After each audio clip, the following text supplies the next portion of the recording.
بسم اللہ الرحمن الرحیم اللہم وفقنا لما تحب وترضى وصلی اللہ تعالی علی النبی الکریم۔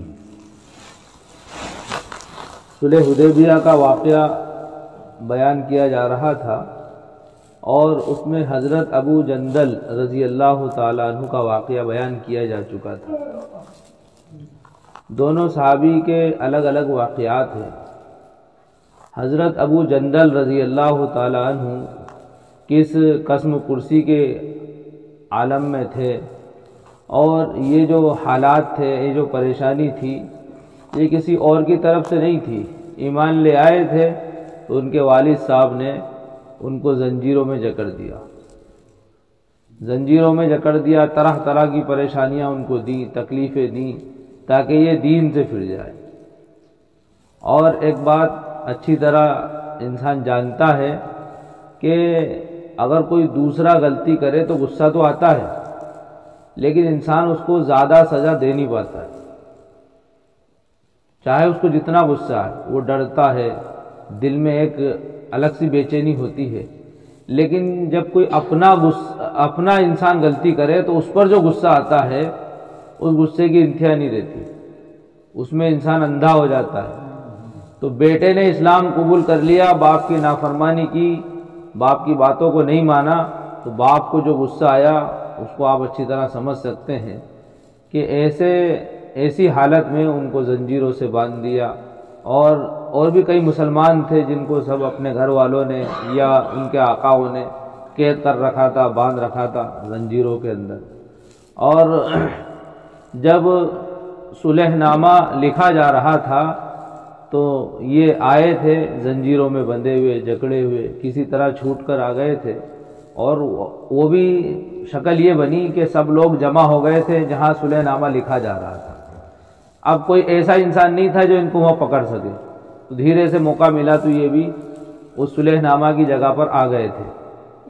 اور نبی اکرم صلی اللہ علیہ وسلم نے ان کے باپ سہیل سے درخواست کی کہ ابھی صلح نامہ نہیں لکھا گیا ہے، ان کو چھوڑ دو، اس لیے کہ ان کے ابا جو تھے وکیل تھے، کفار مکہ کی طرف سے وکیل تھے۔ ان کے ابا نے نہیں سنی، کہا کہ ایک آدمی ایسے ہی مانگا ہوا دے دو، اس لیے کہ جب دو ملک کے وزیر اعظم مل کر بات کریں تو چاہے آپسی کتنی دشمنی کیوں نہ ہو، لیکن لین دین تو چلتا رہتا ہے، لین دین تو چلتا رہتا ہے، اس لیے کہ دونوں پوزیشن پہ ہیں۔ عام انسان مانگے تو نہیں ملتا ہے، لیکن بڑا انسان مانگے تو مل جاتا ہے۔ لیکن انہوں نے اس بات کو بھی نظر انداز کر دیا کہ نہیں، ضد پر اڑ گئے کہ اب ہم ایک آدمی بھی نہیں دیں گے۔ یہ ایسی شرط تھی کہ جو مسلمانوں کو بے چین کیے دے رہی تھی۔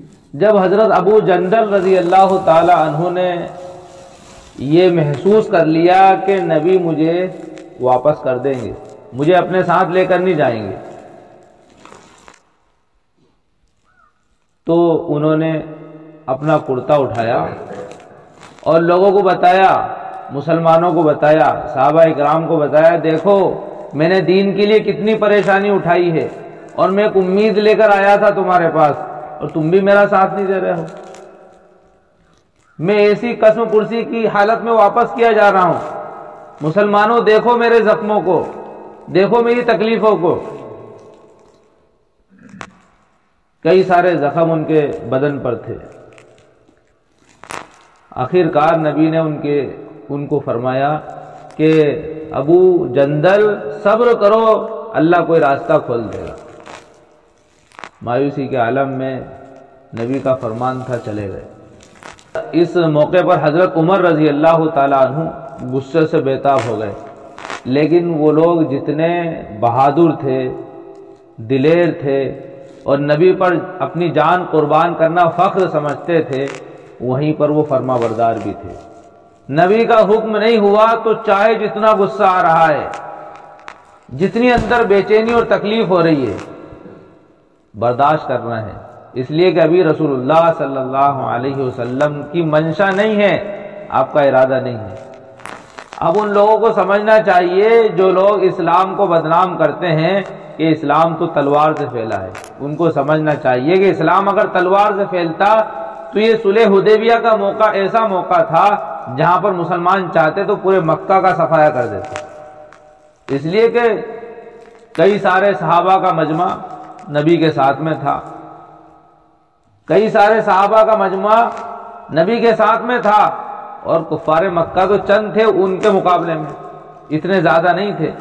اس کے باوجود بھی نبی نے دب کر صلح کی، اور یہ شرط کہ ہمارے مکہ سے کوئی آدمی مدینے جائے گا، وہ مسلمان ہو کر جائے یا کیسے ہی جائے، اس کو واپس کرنا پڑے گا، اور تمہارے مدینے سے کوئی آدمی مکہ آ جائے، وہ مرتد ہو کر آئے یا ویسے ہی آئے، ہم واپس نہیں کریں گے۔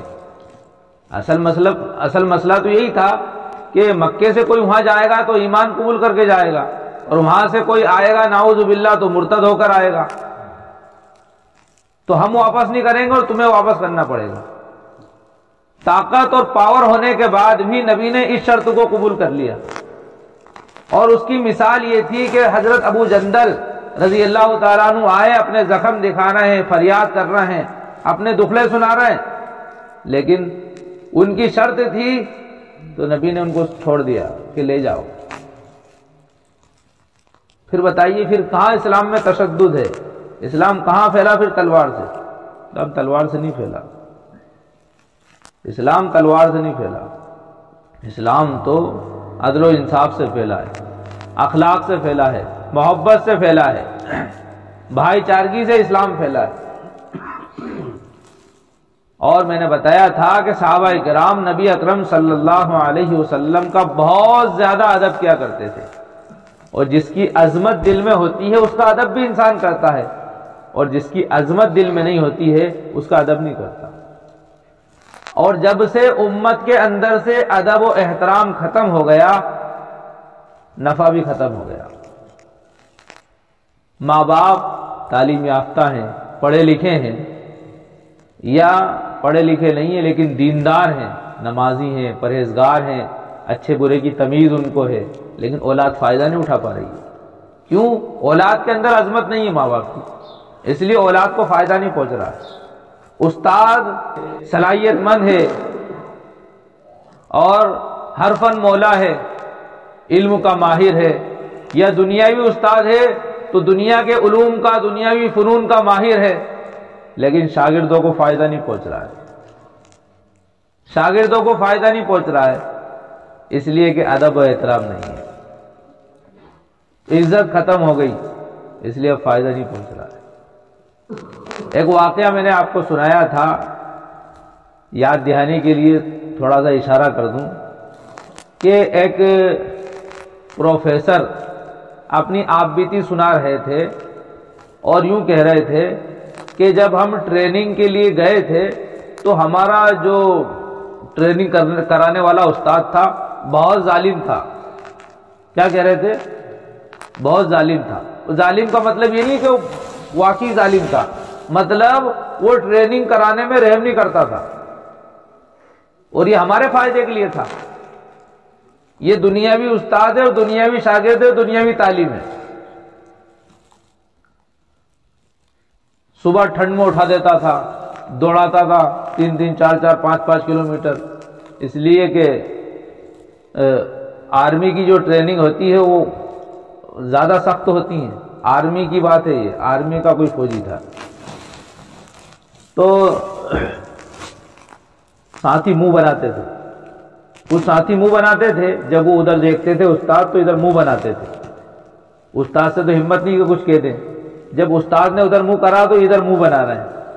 کبھی کبھار نظر پڑ جاتی تھی تو استاد نے ان سے تو کچھ نہیں کہا، ایک دن مجھ سے اکیلے میں کہا۔ وہ جو آرمی کے جرنیل تھے انہوں نے کہا کہ استاد نے مجھ سے کہا کہ بیٹا تو ترقی کر جائے گا، صرف منہ بنانے والے رہ جائیں گے، اس لیے کہ ادب نہیں ہے۔ ایک دنیاوی استاد اور ایک دنیاوی شاگرد سے یہ کہہ رہا ہے، دنیاوی تعلیم ہے کہ یہ ادب نہیں کرتے ہیں، رہ جائیں گے، اور وہ رہ گئے، اور وہ کہتے ہیں کہ میں جرنیل بنا، میں فوج کا کمانڈر بنا۔ تو یہ ادب و احترام اتنی بڑی دولت ہے، اتنی بڑی دولت ہے کہ اس کے ذریعے انسان دنیاوی ترقی بھی کرتا ہے، دینی ترقی بھی کرتا ہے، دینی فائدہ بھی اٹھاتا ہے، روحانی فائدہ بھی اٹھاتا ہے، دنیاوی فائدہ بھی اٹھاتا ہے۔ ادب، اس لیے کہا ادب سے ہی انسان ہے، ادب جو نہ سیکھے وہ حیوان ہے۔ با ادب با نصیب، بے ادب بے نصیب۔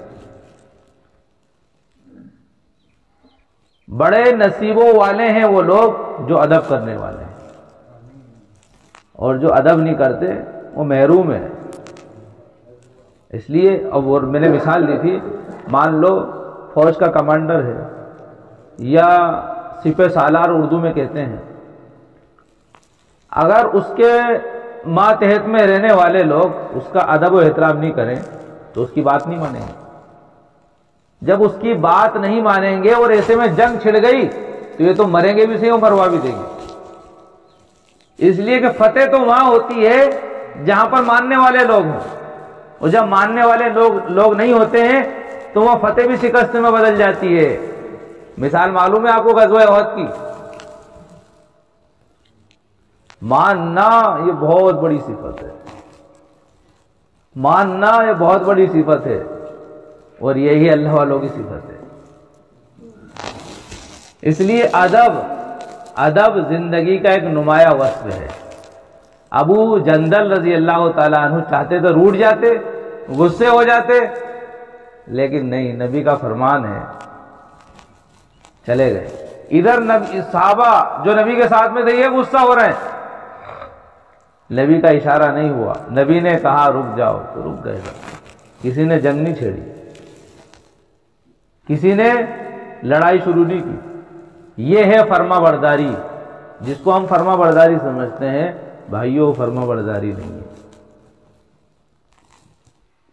ہم لوگوں کی کوشش ہے کہ ہم بھی فرما برداروں میں شامل ہو جائیں، لیکن ہم صحیح معنوں میں فرما بردار نہیں ہیں۔ فرما بردار وہ نہیں ہے جو حکم ملنے کے بعد عمل کرے، فرما بردار وہ ہے جو اپنے بڑے کی منشا کو سمجھ جائے۔ فرما بردار وہ ہے جو اپنے بڑوں کی منشا کو سمجھ جائے۔ میرے استاد ہیں، کیا چاہتے ہیں، ان کے کہنے سے پہلے عمل کر لیں۔ میرے امیر صاحب ہیں، کیا چاہتے ہیں، ان کے کہنے سے پہلے عمل کر لیں۔ میرے امام صاحب ہیں، کیا چاہتے ہیں، ان کے کہنے سے پہلے عمل کر لیں۔ ہر چھوٹا اپنے بڑے کی منشا کو سمجھے، تو یہ ہے فرما برداری، یہ ہے فرما برداری۔ اور جب اس فرما برداری کے مطابق انسان زندگی گزارتا ہے تو بھائیو، اللہ ایسا نہیں کہ صحابہ کے زمانے میں تھا اب نہیں ہے، وہی اللہ ہے جو صحابہ کے زمانے میں تھا، وہی اللہ اب بھی ہے، وہی اللہ قیامت تک رہے گا، ہمیشہ رہے گا۔ اللہ آج بھی ویسا ہی ہے جیسا کہ پہلے تھا، جیسا کہ آدم علیہ السلام کے زمانے میں تھا، جیسا کہ بعد کے نبیوں کے زمانے میں تھا، جیسا کہ صحابہ کے زمانے میں تھا۔ اللہ کی ویسے ہی مدد آج بھی آ سکتی ہے جیسا کہ صحابہ کے زمانے میں آئی تھی۔ بس شرط ہے کہ وہ فرما برداری کا جذبہ ہم اپنے دلوں کے اندر پیدا کریں جو صحابہ کے دلوں میں تھا، وہ فرما برداری کا جذبہ پیدا کریں جو صحابہ کے دلوں میں تھا۔ فرما برداری سے انسان ترقی کرتا ہے، نافرمانی سے انسان پچھڑ جاتا ہے، نافرمانی سے انسان پچھڑ جاتا ہے۔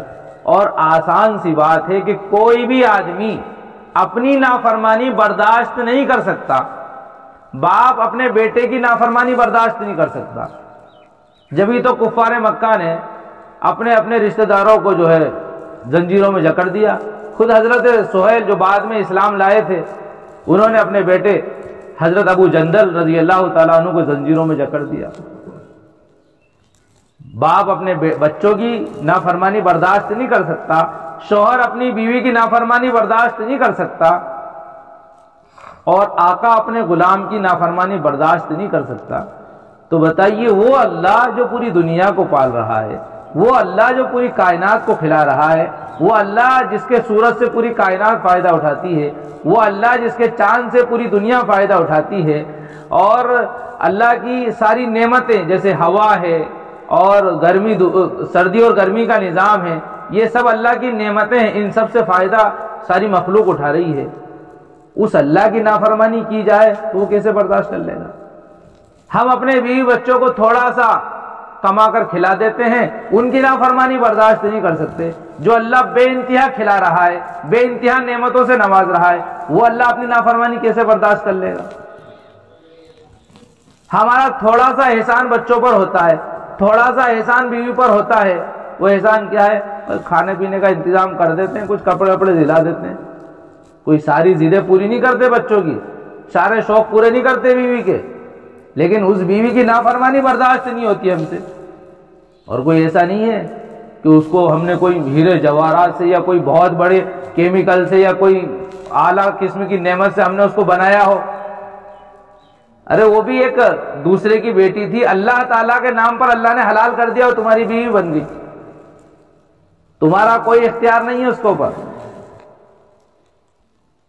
لیکن اللہ کا نام لیا تو وہ تمہاری بیوی بن گئی۔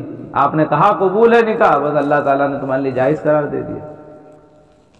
اس بیوی کی ذرا سی نافرمانی برداشت نہیں کر سکتے، حالانکہ تمہارے کوئی بہت زیادہ احسان نہیں ہے اس کے اوپر۔ اس کو سانس لینے کے لیے ہوا تو اللہ دے رہا ہے، اس کو گرمی حاصل کرنے کے لیے سورج کی نعمت تو اللہ نے دی، دن میں کام کرنے کے لیے دن تو اللہ نے دیا، رات میں آرام کرنے کے لیے رات تو اللہ نے دی، ساری نعمتیں تو وہ اللہ کی استعمال کر رہی ہے، اور تم جو دے رہے ہو یہ بھی اللہ ہی کی مدد سے دے رہے ہو۔ تم اپنی ذرا سی نافرمانی برداشت نہیں کر سکتے، اور اللہ کی اتنی نعمتیں تم بھی اٹھا رہے ہو، استعمال کر رہے ہو، اور تم اللہ کی نافرمانی کرتے ہو، اللہ کیسے برداشت کر لے گا؟ تو اللہ بھی اپنی نافرمانی برداشت نہیں کر سکتا۔ اللہ کو جلال آتا ہے، غیرت آتی ہے اللہ تعالیٰ کو۔ حضرت حسن بصری رحمۃ اللہ علیہ سے پوچھا کہ اللہ کی وحدانیت کو کیسے پہچانا؟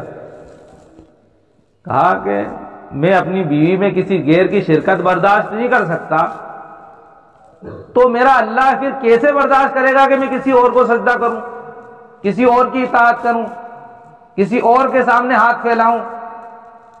بس میں نے اپنی بیوی سے جو ہے اللہ کی وحدانیت پہچان لی۔ سنریہم آیاتنا فی الآفاق وفی انفسہم افلا تبصرون۔ اگر آفاق میں دیکھو گے تو اللہ ہی اللہ نظر آئے گا، اللہ کی نشانیاں نظر آئیں گی، اور اگر خود اپنے آپ میں دیکھو گے، اپنے آپ میں دیکھو گے تو اللہ کی نشانیاں نظر آئیں گی، اللہ کو پہچان لو گے۔ اس لیے علامہ اقبال نے کہا تھا مومن کی یہ پہچان ہے، نہیں کافر کی یہ پہچان ہے کہ آفاق میں گم ہے، کافر کی یہ پہچان ہے کہ آفاق میں گم ہے، اور مومن کی یہ پہچان ہے کہ گم اس میں ہے آفاق۔ دنیا مومن کی تلاش میں ہے اور کافر دنیا کی تلاش میں۔ حضرت عیسیٰ علیہ السلام نے ایک مرتبہ خواب دیکھا، اس خواب میں گائے کو دیکھا، اس کا سر پھٹا ہوا تھا، دم کٹی ہوئی تھی۔ پوچھا کہ تو کون ہے؟ تو کہا کہ اللہ کے پیغمبر حضرت عیسیٰ، تم مجھے نہیں پہچانتے ہو؟ ہاں میں نے تو نہیں پہچانا۔ تو اس نے کہا، اس گائے نے، کہ میں دنیا ہوں، میں دنیا ہوں۔ کہا تیرا سر کیوں پھٹا ہوا ہے؟ اس نے کہا کہ جو اللہ والے لوگ ہیں میں ان کے پیچھے بھاگتی ہوں تاکہ ان کو گمراہ کر دوں، ان کو بہکا دوں، ان کو دنیا کے جال میں پھنسا دوں۔ تو وہ کیا کرتے ہیں؟ لات مار دیتے ہیں مجھے۔ تو وہ لات مارتے رہتے ہیں، پھر بھی میں پیچھا نہیں چھوڑتی ہوں، لگے رہتی ہوں ان کے پیچھے۔ انہوں نے لات مار مار کے میرے سر کو زخمی کر دیا۔ ان اللہ والوں نے لات مار مار کے میرے سر کو زخمی کر دیا۔ پوچھا یہ دم کیوں کٹی ہوئی ہے؟ کہا جو دنیا دار ہیں اور میرے پیچھے بھاگتے رہتے ہیں، بھاگتے رہتے بھاگتے رہتے، میں ان کے ہاتھ میں نہیں آتی ہوں۔ کبھی کبھار کوئی دم پکڑ لیتا ہے تو دم اس کے ہاتھ میں رہ جاتی ہے۔ دنیا نہیں ہے، ذرا سا ذرہ ہمیں ملا ہے، بس وہ اسی میں مست ہیں، اسی میں مگن ہیں، اسی میں بھول گئے اللہ، اسی میں نافرمانیاں شروع کر دی۔ تھوڑا سا اقتدار ہے، تھوڑی سی ملکیت دی ہے، ہمیشہ کی ملکیت نہیں دی اللہ تعالیٰ نے۔ جبھی تو فرمایا مالک یوم الدین، بدلے کے دن کا مالک تو وہی ہے۔ یہ تھوڑی سی عارضی ملکیت ہے، تھوڑی سی عارضی سی جو ہے اللہ تعالیٰ نے دولت دے دی، اختیار دے دیا، اور یہ عارضی اختیار بھی مکمل نہیں ہے۔ یہ جو دنیا کا عارضی اختیار ہے یہ بھی مکمل نہیں ہے، تھوڑا سا ہے، پورا اختیار تو دنیا میں بھی اللہ ہی کا ہے۔ پورا اختیار تو دنیا میں بھی اللہ ہی کا ہے۔ اگر دنیا میں بھی پورا اختیار انسان کو دے دیتا اللہ تعالیٰ تو یہ خدائی دعویٰ کرتا، پھر یہ خدا بن جاتا۔ اس لیے اللہ نے دنیا میں جو اختیار دیا وہ بھی تھوڑا سا ہے، دنیا کا جو اختیار اللہ نے دیا ہے وہ بھی تھوڑا سا ہے۔ انسان زمین میں بیج تو ڈال سکتا ہے، پانی تو پھیر سکتا ہے، گلے نہیں اگا سکتا۔ بیوی سے صحبت تو کر سکتا ہے، بچے پیدا نہیں کر سکتا۔ دعا تو کر سکتا ہے اللہ تعالیٰ سے، صلاۃ الاستسقاء تو پڑھ سکتا ہے، ایسا نہیں ہے زبردستی بارش برسا لے۔ ٹیوب ویل لگاتا ہے، بور کرتا ہے تو گڈھے تو کر سکتا ہے، ایسا نہیں کہ اس میں زبردستی پانی نکال لے۔ یہ سب تو اللہ کے قبضے قدرت میں ہے، اللہ جس کو چاہتا ہے دیتا ہے، جس کو چاہتا نہیں دیتا ہے۔ اللہ ہی خالق ہے اور اللہ ہی جو ہے حقیقی مالک ہے دنیا میں بھی اور آخرت میں بھی۔ تو یہ تھوڑی سی ملکیت ہے، اسی میں جو ہے دنیا میں انسان مست مگن رہ رہا ہے۔ تو بتانا یہ ہے کہ دنیا کے پیچھے بھاگنے سے دنیا ملتی نہیں ہے، تھوڑا سا مل جاتا ہے، وہ بھی ایسا جو ہماری نیندیں حرام کر دیتا ہے، جو ہمارا چین و سکون چھین لیتا ہے۔ ایک دوسرے موقع پر ایک بڑی خوبصورت عورت کو دیکھا، حضرت عیسیٰ علیہ السلام نے پوچھا کہ تو کون ہے؟ جو اچھے لباس میں ملبوس تھی، تو وہی سوال کیا کیا مجھے نہیں پہچانتے؟ کہا میں تو نہیں پہچانتا۔ تو اس نے کہا میں دنیا ہوں۔ بڑی خوبصورت نظر آ رہی تھی کہ میں دنیا ہوں۔ جب اس نے اپنا گھونگھر اٹھایا تو ایک بڑھیا کی شکل تھی، بڑھیا تھی۔ کہا تیرا حسن اتنا، مطلب ظاہر ٹیپ ٹاپ اتنی اور اندر سے اتنی بدصورت۔ تو کہا کہ یہی تو دنیا ہے، ظاہر میں نظر آتی ہے خوبصورت، اندر سے نہیں ہے، اندر سے تو بوڑھی عورت کی طرح ہے۔ یوں کہہ لیجئے دنیا جب آتی ہے تو خوبصورت دلہن کی طرح آتی ہے، جاتی ہے تو بوڑھی عورت کی طرح چلی جاتی ہے۔ ایک لطیفہ ایک صاحب سنا رہے تھے کہ ایک نوجوان ایک برقعے والی، نقاب والی عورت کے پیچھے چلتا رہا غلط ارادوں سے۔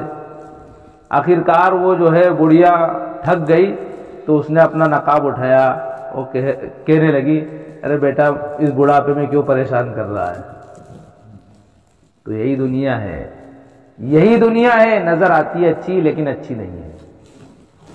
اسی طرح اللہ تعالیٰ نے قرآن میں فرمایا انا زینا السماء الدنیا زینا السماء الدنیا بمصابیح، زینا السماء الدنیا۔ اور ایک دوسری آیت ہے وہ میرے ذہن میں نہیں آ رہی، اس میں صاف لفظوں میں اللہ تعالیٰ نے فرمایا کہ دنیا کو ہم نے مزین کر دیا، دنیا کو ہم نے مزین کر دیا، یعنی سجا دیا دنیا کو، دنیا کو ہم نے سجایا ہے، دنیا پر جو رنگ چڑھایا ہے چمک دمک کا وہ ہم نے چڑھایا ہے۔ اللہ فرما رہا ہے ہم نے چڑھایا۔ دنیا فی نفسی خوبصورت نہیں ہے، دنیا فی نفسی خوبصورت نہیں ہے، دنیا پر اللہ تعالیٰ نے سونے کی پالش کر دی ہے، چاندی کی پالش کر دی ہے۔ آپ دیکھیں سنار کے بعد انگوٹھی بنوائیں، کوئی سا بھی زیور بنوائیں تو بنانے والا جانتا ہے کہ اس میں سونا ہے یا نہیں۔ آپ کو کسی دوسری دھات کی انگوٹھی بنا کر دے دی، سونے کی پالش کر دی، آپ تو کہیں گے ہاں سونے کی ہے۔ بنانے والے کو پتا ہے کہ اس میں سونا ہے یا نہیں، صرف پالش ہے۔ اسی طرح اللہ تعالیٰ فرما رہے ہیں دنیا کو ہم نے مزین کر دیا، تو دنیا ہے تو کھوٹی لیکن اس کے اوپر پالش کر دی گئی، اسی پالش کے پیچھے ہم لوگ بھاگ رہے ہیں، اسی پالش کے پیچھے جو ہے اپنا سارا سرمایہ لگا رہے ہیں۔ اور جب یہ پالش نکلے گی، جب کچھ دن استعمال کریں گے پالش نکل جائے گی اور پھر پتہ چلے گا ارے یہ تو کھوٹی تھی، پھر افسوس کرنے سے کوئی فائدہ نہیں، کوئی فائدہ نہیں۔ جو آج کرے گا کل اس کا بدلہ پاوے گا، اور جو نہیں کرے گا کل پچھتائے گا، اور کل کا پچھتاوا کوئی کام نہیں آئے گا، کل کا پچھتاوا کوئی کام نہیں آئے گا۔ اس لیے آج موقع دیا ہے، مہلت دی ہے، اور یہ مہلت کب ختم ہو جائے کوئی بھروسہ نہیں ہے۔ فرعون کو 400 سال تک اللہ نے ڈھیل دی، کتنے؟ 400 سال تک۔ پہلے کے زمانے میں عمریں زیادہ ہوا کرتی تھی تو 400 سال ڈھیل مل گئی، ہماری تو عمر ہی 60-70 کی ہے، پتہ نہیں ڈھیل کب تک ملے گی، بچپن گزر گیا، جوانی بھی گزر رہی ہے، پتہ نہیں ڈھیل کب تک ملے گی، کب اللہ کی طرف سے پکڑ آ جائے اور ہماری سانسوں کی ڈور ختم ہو جائے، ہمارے جسم کا رشتہ روح سے ٹوٹ جائے، کب ہم زندہ سے مردہ ہو جائیں، کب ہمیں مرحوم پکارا جانا لگے، کوئی پتہ نہیں ہے۔ اس لیے میرے بھائیو، دنیا کی چمک دمک یہ ایمان والوں، دنیا کی چمک دمک کے پیچھے لگنا یہ ایمان والوں کا کام نہیں ہے۔ ایمان والا تو آیا تھا پوری دنیا کو اللہ کے حکم پر لانے کے لیے، ایمان والا تو اللہ نے بھیجا ہی ہے اس کو اس لیے کہ پوری دنیا کو اللہ کے حکم پر کھڑا کر دے۔ ایک ایمان والا جب سچے دل سے فکر کرتا ہے اور صحیح طلب اس کے اندر ہوتی ہے تو پھر اللہ اس کے لیے راستے آسان کر دیتے ہیں۔ ابو جندل رضی اللہ تعالی عنہ سے نبی نے کہا صبر کرو، اللہ کی مدد آئے گی۔ جب نبی مکے سے مدینے پہنچے تو حضرت ابو بصیر بھی پہنچ گئے، ابو بصیر بھی پہنچ گئے۔ یہ بصیر ہے سواد سے، اور وہ بشیر جن کے والد صاحب کا انتقال ہو گیا تھا وہ شین سے تھے، وہ شین اور یہ سواد۔ تو ابو بصیر رضی اللہ تعالیٰ عنہ جب مدینے آئے تو مکے والوں نے 2 لوگوں کو پہنچا دیا لینے کے لیے، آپ کو پورا واقعہ پتہ ہے، اشارہ کر رہا ہوں۔ پھر وہ جو تلوار لی اور پھر اس سے جو مقابلہ ہوا، پھر وہ دوڑا نبی کے پاس گیا اور نبی نے کہا کہ لڑائی بھڑکانے والا ہے، کاش کہ کوئی اس کا مددگار ہوتا۔ اس جملے سے ان کو پتہ لگ گیا کہ اب بھی میرے کو یہ نہیں رکھیں گے، کوئی آئے گا تو پہنچا دیں گے۔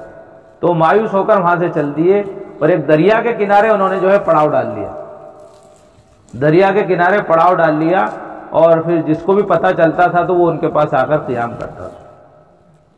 اسی کو شاعر نے کہا، اکیلا ہی چلا تھا میں جانب منزل، اکیلا ہی چلا تھا میں جانب منزل، لوگ آتے گئے کارواں بنتا گیا۔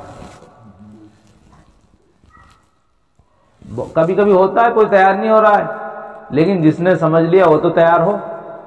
ہمارے تیار ہونے سے قافلہ خود بخود بن جائے گا، ہمیں ہمت کرنے کی ضرورت ہے۔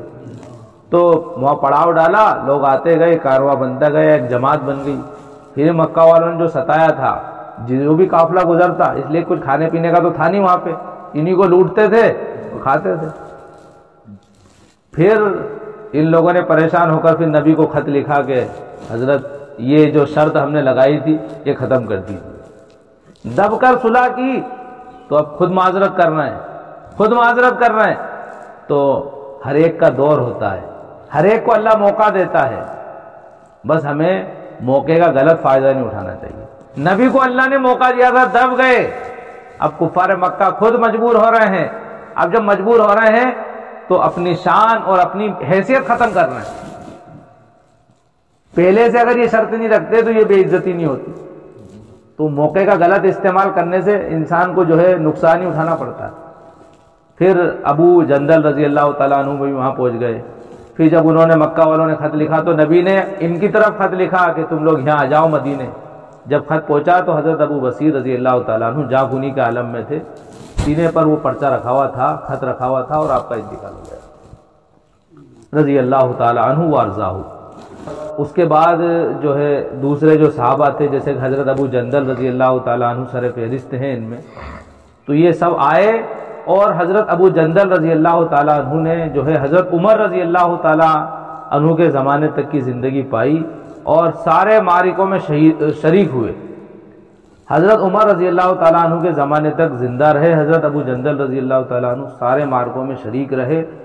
اور جب وہ وبا پھیلی تھی طاعون کی، امواس کے اندر، امواس ایک جگہ کا نام ہے، طاعون کی جو وبا پھیلی تھی، اس وبا میں حضرت ابو جندل رضی اللہ تعالیٰ عنہ کا انتقال ہوا۔ اور بڑے دلیر اور بہادر تھے، شاعر بھی تھے ساتھ میں۔ تو یہ حضرت ابو جندل رضی اللہ تعالیٰ عنہ کی زندگی میں نے آپ کو سنائی ہے۔ ہمیں بھی اس سے سبق ملتا ہے، مصیبتیں آئیں، پریشانی آئے تو نبی نے ایسا نہیں کہ صرف ان کو تسلی دی تھی کہ رک جاؤ اللہ راستے کھولے گا، سارے داعیوں کے لیے، سارے ایمان والوں کے لیے تسلی ہے۔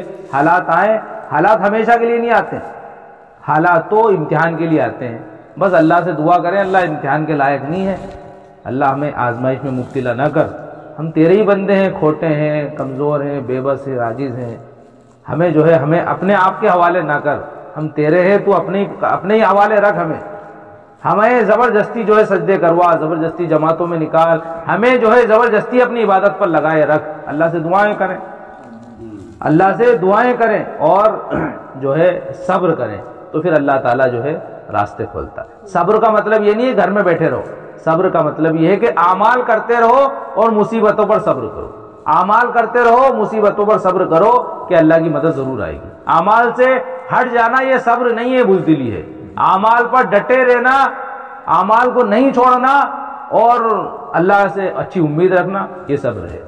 کریں گے انشاءاللہ۔ اللہ تعالی ہم سب کو سچا پکا مسلمان بنائے، صحابہ والے جذبے اللہ ہمیں عطا فرمائے۔ اللہ تعالیٰ جس طرح صحابہ سے راضی ہوا ہم سے بھی راضی ہو جائے۔